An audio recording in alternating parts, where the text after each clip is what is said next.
दोस्तों, आज जो लोकसभा में हुआ अप्रत्याशित था। मैं आपको बतलाना चाहूंगा, कांग्रेस के सांसद प्लैकार्ड्स के साथ, बैनर्स के साथ सामने आ गए, लोकसभा के वेल में आ गए। लोकसभा के अध्यक्ष ओम बिरला उनसे इस कदर आग बबूला हो गए कि उन्होंने 4 सांसदों को निलंबित कर दिया, 4 कांग्रेसी सांसदों को। वो कांग्रेसी सांसद जो लोकसभा के अंदर बेरोजगारी का मुद्दा उठा रहे थे। मगर सबसे बड़ी बात जो मुद्दा उठाया जा रहा था कि वो ये कि प्रधानमंत्री नरेंद्र मोदी कहां हैं। आज जब देश ने अपनी 15वीं राष्ट्रपति, जी हां, द्रौपदी मुर्मू को देखा, प्रधानमंत्री वहां मौजूद थे। मगर लोकसभा के अंदर, राज्यसभा के अंदर प्रधानमंत्री पूरी तरह से गायब रहते हैं। लोकसभा के तमाम सांसद या राज्यसभा के सांसद यही तो मांग कर रहे हैं कि आज देश के सामने इतने मुद्दे मुंह बाहे खड़े हैं, मगर प्रधानमंत्री कहां हैं? प्रधानमंत्री क्यों गायब है? आपके सामने बेरोजगारी का मुद्दा है, आपके सामने महंगाई का मुद्दा है, आपके सामने अग्निवीरों को लेकर युवाओं की नाराजगी का मुद्दा है, आपके सामने चीन द्वारा कथित तौर पर हमारी जमीन पर कब्जा का मुद्दा है। मगर प्रधानमंत्री नरेंद्र मोदी पूरी तरह से खामोश। खामोशी तो बहुत दूर की बात है दोस्तों, वो संसद ही नहीं पहुंच रहे हैं, ना लोकसभा के अंदर ना राज्यसभा के अंदर। जी हां, उन्हें संसदीय कार्रवाई में शामिल होना चाहिए, मगर प्रधानमंत्री नरेंद्र मोदी पूरी तरह से गायब है। मैं नहीं भूल रहा हूं दोस्तों, 2014 से पहले जब पूर्व प्रधानमंत्री मनमोहन सिंह की आलोचना की जाती थी और उनसे कहा जाता था कि भाई आप कहां हैं, आप खामोश क्यों हैं, उन्हें मौन मोहन सिंह कहा जाता था। मगर कम से कम वो संसद के अंदर मौजूद रहते थे। प्रधानमंत्री नरेंद्र मोदी ने तो एक बहुत ही अच्छा तरीका निकाल लिया है। वो लोकसभा और राज्यसभा के अंदर जाते ही नहीं है। ना रहेगा बांस, ना बजेगी बांसुरी। तो वो बांसुरी सुनने को लोग जो हैं वो बहुत ज्यादा व्याकुल हो रहे हैं। मैं आपको बतलाना चाहूंगा कि कांग्रेस के वो कौन से 4 सांसद हैं जिन्हें निलंबित किया गया है। मणिकम टैगोर, ज्योतिमणि, रेम्या और टीएन प्राथपन, इन तमाम लोगों को स्पीकर की वार्निंग के बाद जो है उन्हें हटा दिया गया है। और बात यहां नहीं रुकती दोस्तों, मैं आपको बतलाना चाहूंगा, आपकी स्क्रीन पर यह संसदीय मंत्री प्रहलाद जोशी, उन्होंने भी स्पीकर से अपील की कि इन तमाम सांसदों को डिस्क्वालीफाई कर दिया जाए। क्यों? क्योंकि वो प्लैकार्ड्स लेकर, बैनर्स लेकर संसद में मौजूद थे। क्या कहा ओम बिरला साहब ने? ओम बिरला साहब ने कहा कि देश की जनता चाहती है कि संसद की कार्रवाई हो। उन्होंने यह भी कहा कि मैं हालात को इस तरह से बिगड़ने नहीं दूंगा, मेरी नर्म दिली को मेरी कमजोरी ना समझा जाए। वाजिब बात है, मगर एक बार फिर मैं आपसे पूछना चाहूंगा, प्रधानमंत्री नरेंद्र मोदी आखिर लोकसभा के अंदर, राज्यसभा के अंदर क्यों नहीं आते? क्या वो अपने सामने लोकसभा और राज्यसभा के सांसदों का प्रदर्शन भी नहीं देख सकते? क्या आलोचना से इस कदर डरते हैं प्रधानमंत्री नरेंद्र मोदी? क्या सवालों से आप इस कदर बचते हैं? मैं आपको बतलाना चाहूंगा दोस्तों, सांसद कौन कौन सा मुद्दा लेकर आए हैं जिस पर वो चर्चा करना चाहते थे और अभी तक सरकार इस पर खामोश है। सबसे पहले टीएमसी के राज्यसभा सांसद डेरेक ओ ब्रायन और शांतनु सेन रूल 267 के तहत स्थगन प्रस्ताव लाना चाहते हैं और जो बढ़ती कीमतें हैं उस पर चर्चा करना चाहते हैं। आम आदमी पार्टी के सांसद संजय सिंह ने एक बार फिर रूल 267 के तहत स्थगन प्रस्ताव लाने का प्रस्ताव किया है और चर्चा क्या करना चाहते हैं वो कि मोदी सरकार के अंतर्गत सीबीआई और ईडी का जो दुरुपयोग हो रहा है। और उसी तरह से कांग्रेस के सांसद मणिकम टैगोर, वो भी स्थगन प्रस्ताव लाना चाहते थे ताकि जीएसटी के बहाने जो चीजों के दाम बढ़े हैं उस पर चर्चा हो सके। मगर जैसे कि आप जानते हैं दोस्तों, उन्हें जो है निलंबित कर दिया गया है। मैं आपको याद दिलाना चाहूंगा, पिछले साल 11 अगस्त मॉनसून सत्र, राज्यसभा के अंदर बवाल होता है और 12 सांसदों को राज्यसभा के अंदर निलंबित कर दिया जाता है, जिनमें से एक प्रियंका चतुर्वेदी शिवसेना की भी होती हैं, डोला सेन भी होती हैं जो कि तृणमूल कांग्रेस की होती हैं।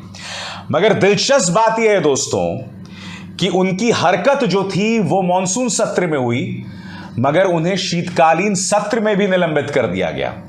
और विपक्ष जो है वो लगातार कह रहा था कि उन्हें जो निलंबित किया गया है वो संसद के नियमों के खिलाफ है, क्योंकि अगर आपको निलंबित किया जाता है ना तो जिस सत्र में आपने जो गुनाह किया है उसी सत्र के लिए आपको निलंबित किया जाता है। अगले सत्र में आपकी सजा को कैरी फॉरवर्ड नहीं किया जाता है। मैं आपको बतलाना चाहूंगा कि उस वक्त विपक्ष ने क्या कहा था आपके स्क्रीन पर। सांसदों का निलंबन नियमों के खिलाफ। विपक्ष का कहना है कि 12 सांसदों का निलंबन नियमों के खिलाफ है, क्योंकि नियम 256 के मुताबिक सदस्य को सत्र के बाकी समय के लिए निलंबित किया जाता है, जबकि मॉनसून सत्र 11 अगस्त को समाप्त हो चुका है। ऐसे में सत्र में सदस्यों का निलंबन किया जाना पूरी तरह से अनुचित है। दोस्तों, मैं आपको बतलाना चाहूंगा कि प्रियंका चतुर्वेदी और डोला सेन ने आरोप लगाया था कि किस तरह से वहां जो मार्शल्स थे, पुरुष मार्शल्स थे, वो महिलाओं को घसीट कर बाहर ले जा रहे थे। जी हां, पुरुष मार्शलों ने महिलाओं को छुआ और यह अपने आप में बहुत ही आपत्तिजनक बात थी। हालांकि भारतीय जनता पार्टी ने इस पर क्या कहा था, मैं आपको पढ़ के सुनाना चाहता हूं। इस पूरे प्रकरण पर बिहार के पूर्व डिप्टी सीएम सुशील मोदी ने कहा, पिछले सत्र के अंतिम दिन जिस तरह से विपक्ष ने हंगामा किया, मैंने अपने संसदीय जीवन में इस प्रकार की अराजकता नहीं देखी।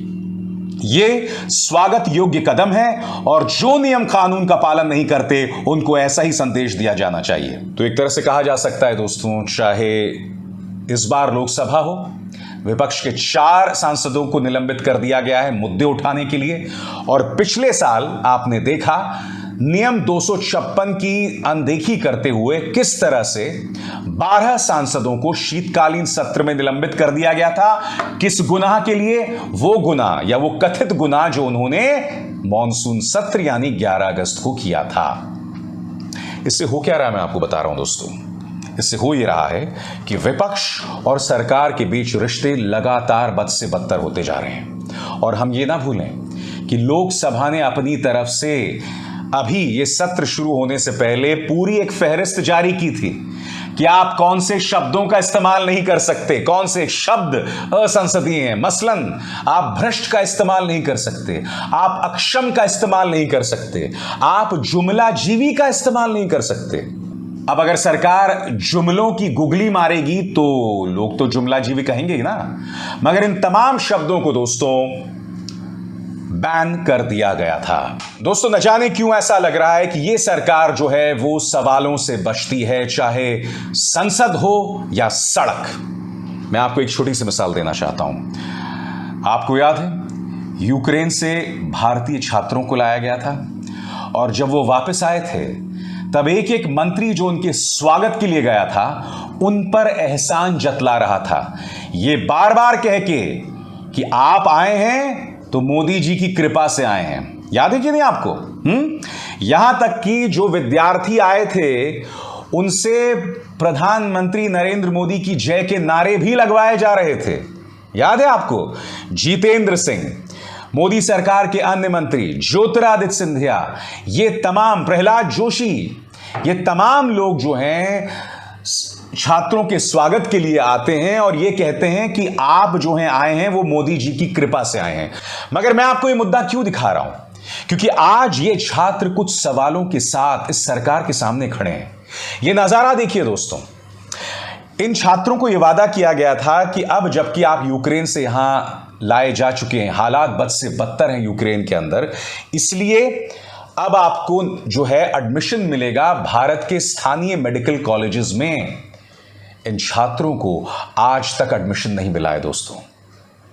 हजारों बच्चों का भविष्य इस वक्त अधर में है। ये तस्वीरें बयां कर रही हैं और ये छात्र सिर्फ यहां प्रदर्शन नहीं कर रहे हैं, छात्रों के साथ उनके मां बाप, उनके अभिभावक भी हैं। मैं सीधा सा आपसे सवाल पूछना चाहता हूं, इनके सवालों का जवाब कौन देगा? इनका भविष्य अधर में है। मैं जानता हूं कि यूक्रेन में जो हुआ उसमें मोदी सरकार का कोई दोष नहीं है, मगर हकीकत यह है कि सरकार को इनके मुद्दों को, इनकी जरूरतों को संबोधित करना पड़ेगा। क्योंकि देखिए, जहां तक उत्तर प्रदेश में चुनावी फायदा लेने की बात होती है तब आप इन छात्रों का इस्तेमाल करते हैं। पुलवामा में भी जब हमारे जवान शहीद हुए थे तब आपने उस शहादत का इस्तेमाल चुनावों के दौरान किया था। आपको याद है प्रधानमंत्री नरेंद्र मोदी ने क्या कहा था?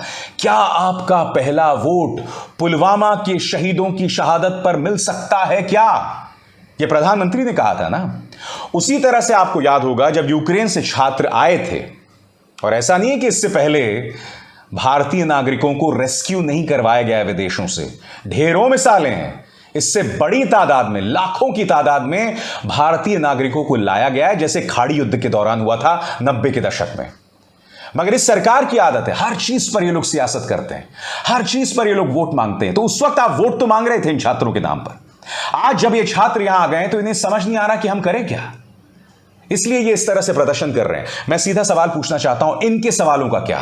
यानी कि आपको संसद के अंदर विपक्षी सांसदों के सवालों का जवाब नहीं देना, और सड़क के अंदर जो बेरोजगार है उसके सवालों का जवाब नहीं देना, युवा के सवालों का जवाब नहीं देना। मैंने अपने एक अन्य कार्यक्रम में वो तस्वीर दिखाई थी, फिर से देखिए तस्वीर। ये तस्वीर है उन युवाओं की जिनकी भर्ती 2018 में अर्धसैनिक बलों में हो गई थी। आज तक उन्हें नौकरी नहीं मिली है।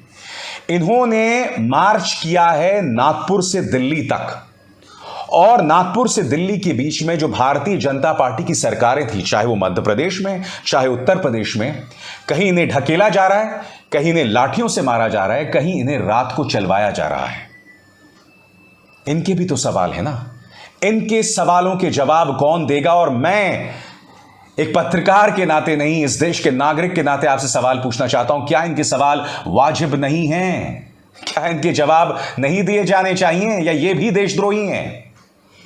क्योंकि तुम्हारे पास एक ही फॉर्मूला है, एक ही समाधान है, जो सवाल करे देशद्रोही बता दो, निलंबित कर दो, बस। खैर, मगर हम सवाल करते रहेंगे जब तक जां में है जान। नमस्कार।